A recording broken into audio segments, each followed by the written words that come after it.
బంగ్లాదేశ్లో కొత్త ప్రభుత్వం కొలువుదీరింది. అద్వితీయమైన మెజార్టీతో తారిక్ రెహమాన్ ప్రధానమంత్రిగా ప్రమాణ స్వీకారం చేశారు. అయితే భారత్ పట్ల ఈ కొత్త ప్రభుత్వ వైఖరి ఎలా ఉండబోతోంది? ఇదే ఇప్పుడు ఉత్కంఠ రేపుతోన్న పరిణామం. భారత్తో వ్యతిరేక వైఖరి అవలంబించాలనుకుంటే ఆ దేశం తన దారి పూర్తిగా తప్పినట్లే భావించాలి.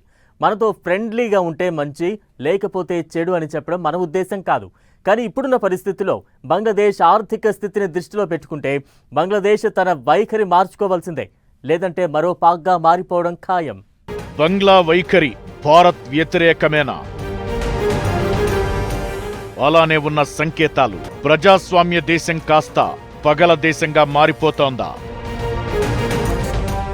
బంగ్లాదేశ్లో కొత్త ప్రభుత్వం కొలువుదేరింది.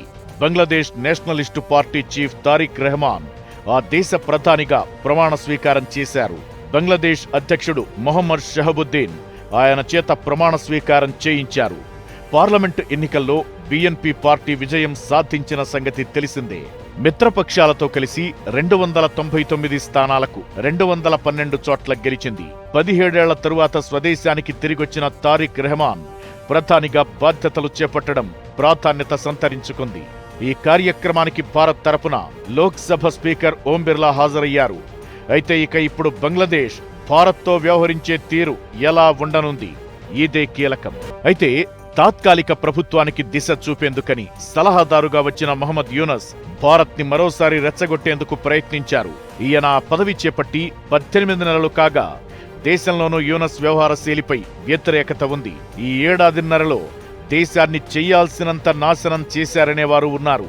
కేవలం మతం కోణంలో పాకిస్తాన్కి దగ్గర కావడానికి కూడా యూనస్సే కారణమంటారు.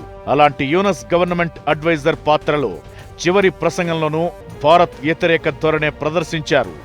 భారత్ గురించి నేరుగా ప్రస్తావించకుండా రెచ్చగొట్టేలా యూనస్ వ్యవహరించారు. విశాల సముద్ర తీరం కేవలం బంగ్లాకి భౌగోళిక సరిహద్దు మాత్రమే కాదని, ప్రపంచ ఆర్థిక వ్యవస్థతో అనుసంధానానికి అదో మార్గమంటూ యూనస్ చెప్పుకొచ్చారు. ఇదే సందర్భంలో అసందర్భంగా భూటాన్, నేపాల్, 7 సిస్టర్స్ తో కలిసి ఈ ప్రాంతం గొప్ప ఆర్థిక సామర్థ్యాన్ని కలిగి ఉందంటూ తన పైత్యం ప్రదర్శించారు. భూటాన్, నేపాల్ అంటే సరే, కానీ మిగిలిన 5 రాష్ట్రాలు మన దేశంలో భాగం. వాటిని 7 సిస్టర్స్ గా పిలుస్తారు. ఇలా కావాలనే మన ఈశాన్య రాష్ట్రాలను బంగ్లాదేశ్తో కలిపి ఓ సబ్ రీజియన్ గా చెప్పడం బంగ్లాదేశ్ పైత్యానికి కొనసాగింపు. యూనస్ చెప్పినంత మాత్రాన అవి బంగ్లాదేశ్కి చెందిపోవు. అలానే పిచ్చ పిచ్చ చర్యలకు దిగితే మాడు పగలకుండాను ఉండదు. అయినా సరే ఇలాంటి పాలకులకు అదో సొనకానందం. ఇప్పుడు యూనస్ అనుసరించిన వైఖరినే కొత్త ప్రధాని తారిక్ రెహమాన్ అనుసరిస్తే బంగ్లా పూర్తిగా దారి తప్పడం ఖాయం. ఇదేదో భారత్ బెదిరిపోయో లేక ఆ దేశంతో సంబంధాల కోసం తహతహలాడుతూ చెబుతున్న విషయం కాదు. నిరంతర ద్వేషంతో ఓ దేశం ఎలా నాశనమైపోయి దివాళా తీసిందో పాకిస్తాన్ని చూస్తే చాలు అర్థమైపోద్ది. అలాంటి పాక్ తోక పట్టుకుని బంగ్లాదేశ్ ఏదో ఆర్థికాభివృద్ధి సాధించిందని, సాధించబోతుందని అనుకుంటే పొరపాటు.